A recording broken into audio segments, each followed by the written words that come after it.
for watching. Please like and subscribe to help us spread Teepa's positive approach message around the world. Hey everybody, welcome back to Live at 5.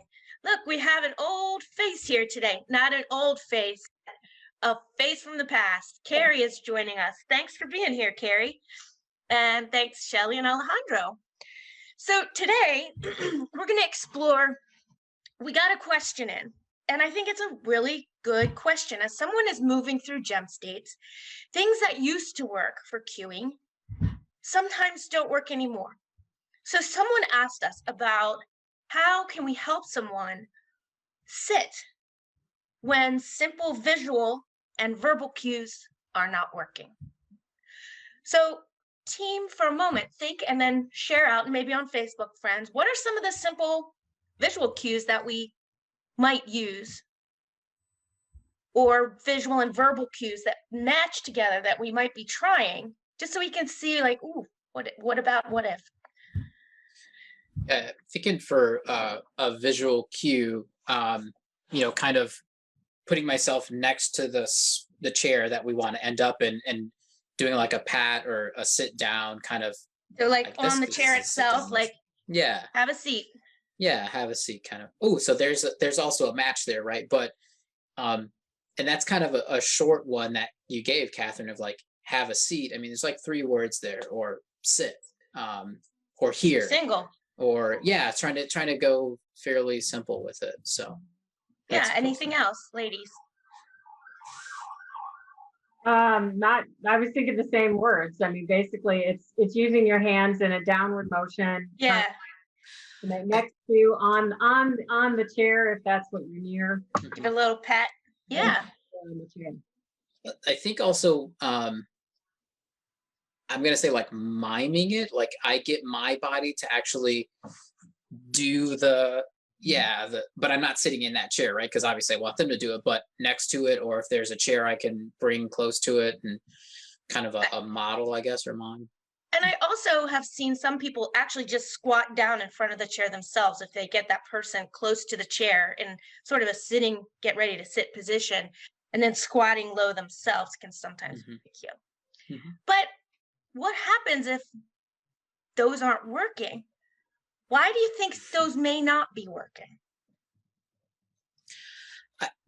I think at times, I now speak for me personally, I move sometimes at a faster speed than the person I'm working with. And it's not intentional, right? I want to be at that person's speed, but sometimes I am totally not. So I have multiple videos of myself trying some things out.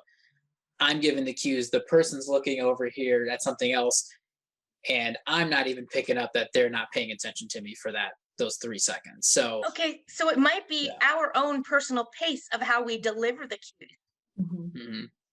Anything else? Well, and it could be that their visual range isn't picking up that the chair is there.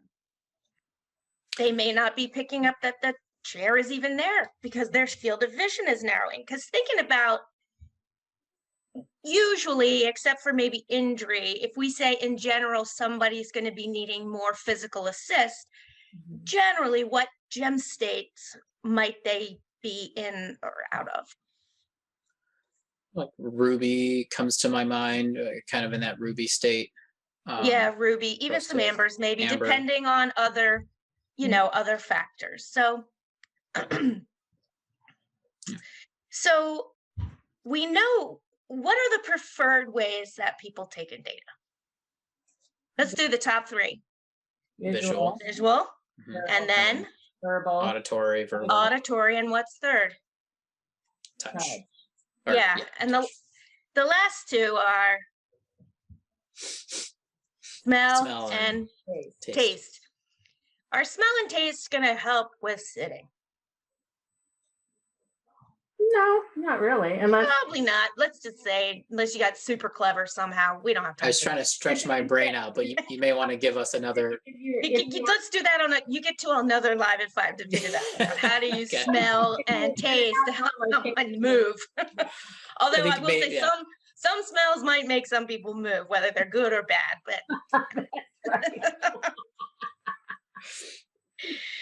Anyhow, oh, I'm having visions now. Take a bite and you pull just like, oh, that's horrible. I shouldn't go there. That's bad, Catherine. Okay, anyway.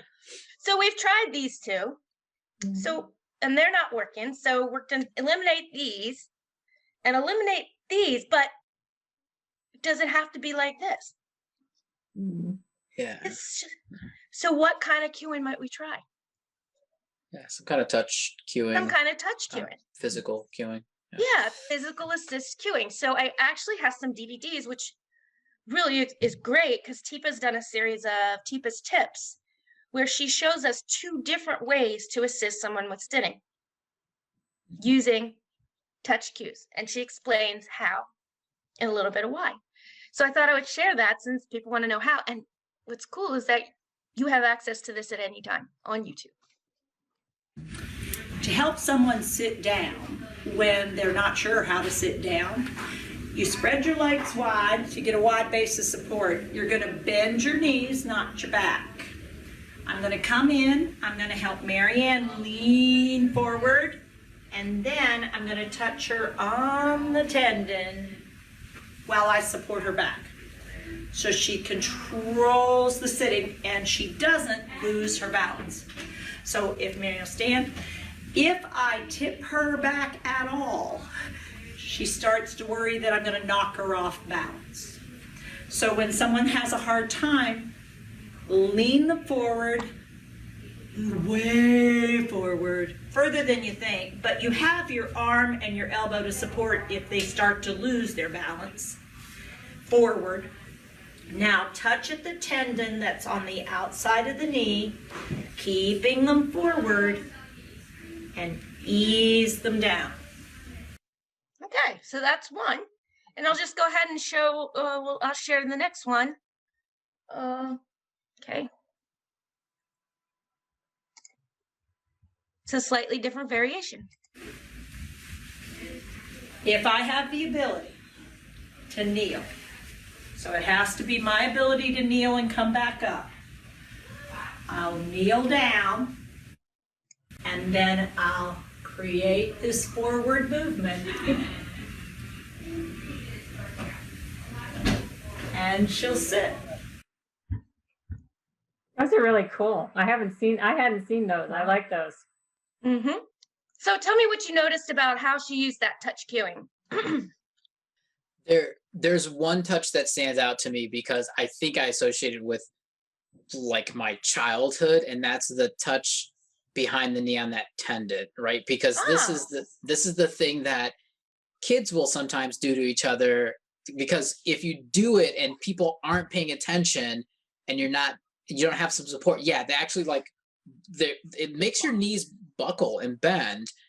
But Teepa's doing it with this purpose of, when we sit down, our knees naturally start to bend. So that touch cue is like super effective. And it's an interesting thing to try, but also to have someone try on you, which is, this is making me miss in-person trainings even more, seeing this Coming soon.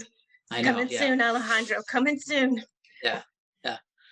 So that was that touch cue that stood out the most for me, because it's like, we're just like working with what our bodies do fairly like instinctively. Naturally, right. Touch that And thing naturally. Yeah. Who might need, do you think everyone needs that kind of cueing, or do you think there are certain people with maybe certain dementias that might need that kind of cueing? Who are you thinking? Yeah. Go ahead, Shelley, sir. I was going to say, I wasn't thinking about certain types of dementia so much as certain gem states, that rubies might need a little more help to do that. But I'm sure there's a dementia out there that requires that. I was kind of thinking, totally. I think, we mentioned before, ruby state, just probably big or strong, but not, this is some skill work now and that they need some assistance with. But I was curious about Lewy body, right? Because I know it's this moments of rigidity and moments where I'm really able to do what I want to. I was thinking Lewy body too. And then it also came to mind for me is when Teepa showed that little, when we jerk them back, or if we try to pull their hips, because that is not how people sit. We don't sit butt first. She just made us notice how far forward. So I'm encouraging people on Facebook, or when you're watching this, actually do slow motion standing up to see how the mechanics of your body actually move. And then, of course, well, actually sitting down and standing up. They're just in mirror reverse. But I was thinking about people who have maybe had multiple experiences of an amygdala response to fright, or, that when you get plunked down, who might feel that sort of sense somehow, and they feel any danger, they may freeze up, and they might need that little cue to bend their knee so that it can relax. Yeah, I think the other part that stands out to me was Teepa's got a super wide base to be able to support someone else. I mean, so her legs are like really stretched far apart, because that's going to help her work with the other person and help, support someone who actually needs the support. And so it's tricky when you try it with someone and they don't actually need the support. You almost want to encourage them to go ahead and really imagine that you need the support, lean on me a bit more, than actually doing it yourself, because that'll help you get a real feel. So if you're practicing, get that person to actually give you some weight. Mm-hmm. So if you're practicing that. Yeah. So what did you guys notice about, I'm sorry, go ahead, Shelley. I was going to say the one where she was in the front, where she was kneeling down, and when she was ready to get Marianne into the seat, how close she got into her space. I mean, and Teepa was folded up. I mean, she was kind of folded up. What else did you notice? What did you notice about Marianne's participation? She was willing to do it because she had double hand under hand. Yep. So and what about the strength between the two? Yeah, it was obviously there. Yeah, so Marianne seemed to be really oh, I'm going forward. So she naturally kind of flexed those adduction muscles, those strong muscles that people living with dementia maintain, that adduction strength, which helped her lean forward and helped Teepa help ease her back by releasing those adduction muscles. I will say, after a year of COVID and less physical activity, I think I may need to limber up if I'm going to try that second one out. I've tried it before, but looking at Teepa in the video, I was like, whoa, I could do that at one point. I don't know if I can do it right now. There is that bit of caution in the video of if you're going to get down this low, you better be sure you can kind of get back up if you're going to play with this option. So any comments, Shelley, you want to share from Facebook? Okay. So I'm wondering if whoever wrote in about that or went, oh, that's a curious topic, if you might send us a comment at some point letting us know. Did you try it? How did it go? Let us know. So these are real how-to, kinesthetic, hands-on movement skills to assist with movement skills. If you'd like more, and some similar, we've seen some of the clips. We have an offering called Pack Skills Make the Difference, and it is really skill, how to. So Shelley's going to put in the chat.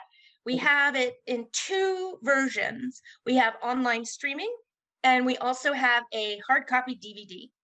There is a third really cool add-on, is if you contact us at info@teepasnow.com, we actually have a script that a trainer can use to go along if you want to use it as a training material. So I hope that satisfied at least somebody's curiosity, and I hope we learned something today that you'd be willing to give a try if there's a challenge with getting someone to sit. Thanks, everybody. We'll see you tomorrow, I hope. Thanks for watching. Please like and subscribe to help us spread Teepa's positive approach message around the world. And don't forget to click the bell to get notified when new videos are posted.